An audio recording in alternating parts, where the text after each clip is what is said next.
श्रीमद्भागवत सप्ताह महायज्ञ का प्रारंभ हो रहा है। सज्जनों, जीव के ऊपर परमात्मा की जब अति कृपा होती है तो जीवन में ऐसा शुभ समय आता है कि वह मन लगा करके भगवान की कथा सुन सके।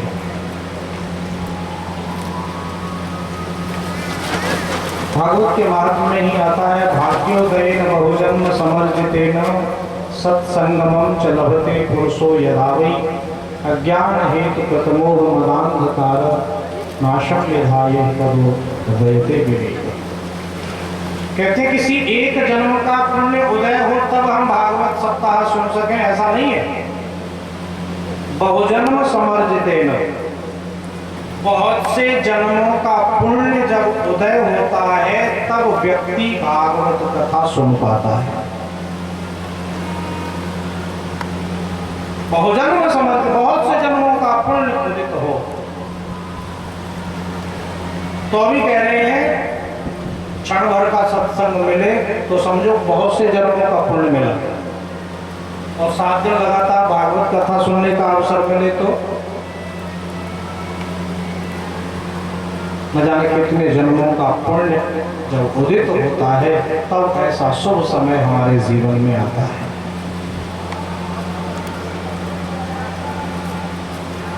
तो आज निश्चित ही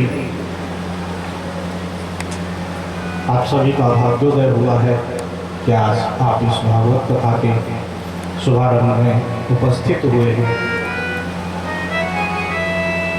और कहते हैं जिसको भागवत कथा कराने का सुअवसर प्राप्त हो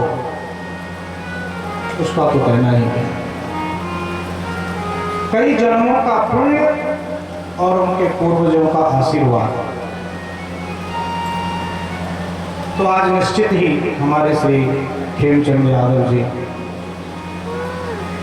उनके पूर्वजों का पूर्ण आशीर्वाद उन्हें प्राप्त हुआ है और भगवान की पूर्ण कृपा प्राप्त हुई है, जिससे आज उनके द्वारा यह शुभ कार्य का शुभारंभ हो पा रहा है। जीवन में बेटा बेटी की शादी हम सब कर लेते हैं, क्यों?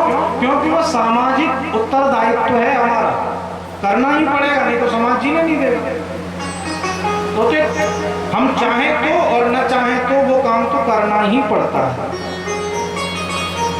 अच्छा एक बात बताओ, भागवत कथा कराने के लिए कोई समाज का आदमी आपको जबरदस्ती करेगा कि नहीं? आपको कराना ही पड़ेगा। कोई समाज की जोर जबरदस्ती नहीं होती है, ये तो स्वतः हमारी इच्छा जब प्रकट हो, भगवान की प्रेरणा जब हमें आए तभी यह कार्य होता है। तो इसमें 3 चीज मुख्य हैं, बहुत ध्यान देंगे। संकल्प, क्रिया और कृपा। यह कार्य कब हो पाता है? जब इन तीनों का समन्वय होता है, जब ये तीनों मिलते हैं। संकल्प, दूसरा क्रिया और तीसरा कृपा। जब तक ये तीनों न मिले तब तक ये कार्य हो ही नहीं सकता। तो पहली चीज संकल्प। मन में ऐसा संकल्प जागे कि हम यह पावन कथा कराएं। अब ये काम, ये संकल्प जागना कोई साधारण बात तो है नहीं।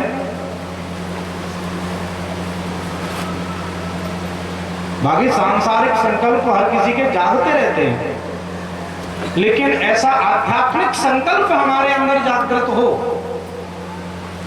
कि भाई हम ऐसा पावन यज्ञ करें जिससे हमारा आध्यात्मिक लाभ तो होगा ही होगा, लेकिन हमारे साथ साथ हमारे समाज का भी लाभ हो। मैं आपको एक निवेदन करूं, भागवत कथा कराना, कोई धार्मिक अनुष्ठान कराना ये कोई पर्सनल नहीं है, कोई हमारे अपने लिए ही नहीं है, यह समाज के कल्याण के लिए होता है। क्योंकि उसमें जितने लोग सम्मिलित होंगे, उसमें जितने लोग आएंगे, वह सब उस आध्यात्मिक लाभ को लेंगे। इसका मतलब यह कार्य केवल अपने लिए नहीं किया जाता, मकान बनाते हैं, अपने लिए वो लोग बैंक बैलेंस करते हैं, अपने लिए लोग कार खरीदते हैं, अपने लिए लोग जाने क्या क्या करते हैं।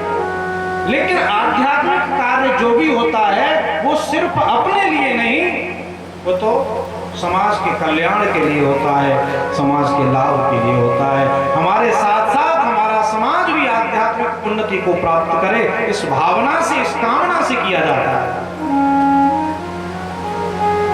तो सबसे पहली बात संकल्प की, कि मन में ऐसा संकल्प जागे कि हम ये कार्य करें।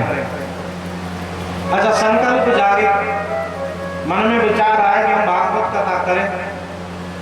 अभी कुछ लोगों के मन में जागेगा, चलो कथा हो रही है पड़ोस में, चल के सुन के आएंगे।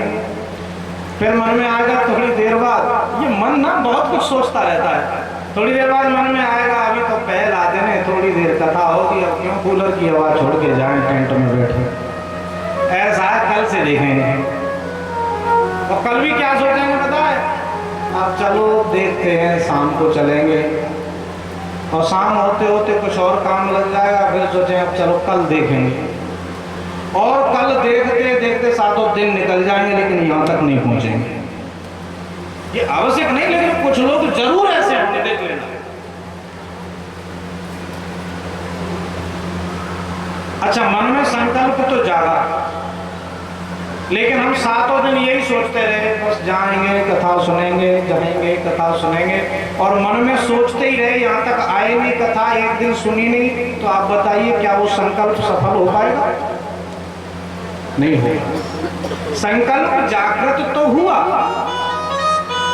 मन में भावना जागी तो सही, लेकिन हमने उसको क्रियान्वित नहीं किया, उस संकल्प को हम क्रिया में नहीं लाए। मतलब अब अगर हमारे मन में कोई शुभ संकल्प जागे तो हमें उसको तुरंत क्रिया में लाना चाहिए। अरे आज संकल्प जागा, चलो कथा सुनने चले, ये मत सोचो कल जाएंगे, पता नहीं कल क्या हो जाए।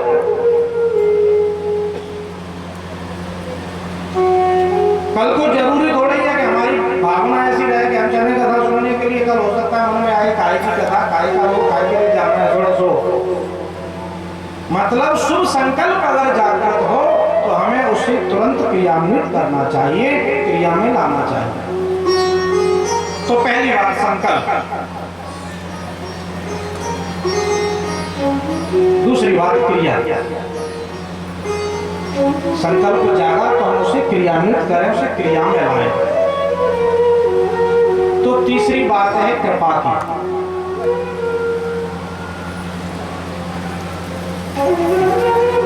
हमारे मन में संकल्प भी जागे, क्रिया में भी लाएं, और भगवान की कृपा न हो तो भी संकल्प सफल नहीं होगा, क्योंकि ये कार्य भगवान की कृपा के बगैर हो ही नहीं सकता। सत्संग जो है वो कृपा का फल है, पुरुषार्थ का फल नहीं है। पुरुषार्थ से कोई सत्संग की प्राप्ति नहीं कर सकता, पुरुषार्थ से हम और सारे कार्य कर सकते हैं, लेकिन पुरुषार्थ से हम सत्संग को नहीं पा सकते। सत्संग पुरुषार्थ का फल नहीं, सत्संग तो कृपा का फल है। आचार्य तुलसीदास जी ने श्री रामचरितमानस में इसका प्रमाण दिया है कि सत्संग कृपा का फल है। हो बिनु सत्संग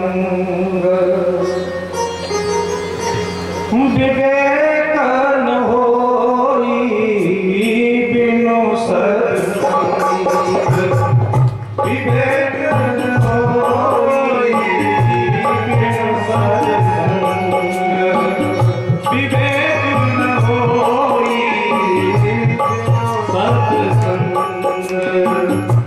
विवेक न होई, बिनु सत्संग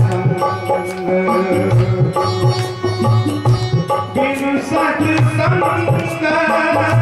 विवेक न होई, बिनु सत्संग विवेक न होई, राम कृपा बिनु सुलभ न सोई, राम कृपा बिनु सुलभ न सोई,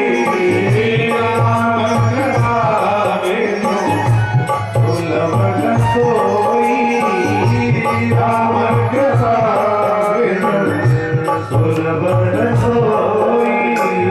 बिना भगवान की कृपा के सत्संग सुलभ नहीं हो सकता। राम कृपा बिन सुलभ न सोई। बिना कृपा के सत्संग की प्राप्ति हो ही नहीं सकती। तो तीन चीज, संकल्प, क्रिया और कृपा। तो जब इन तीनों का समन्वय होता है, मन में संकल्प जागे, हम क्रिया में लाएं और प्रभु की कृपा हो, तो ही ऐसा अवसर हमारे जीवन में आ सकता है।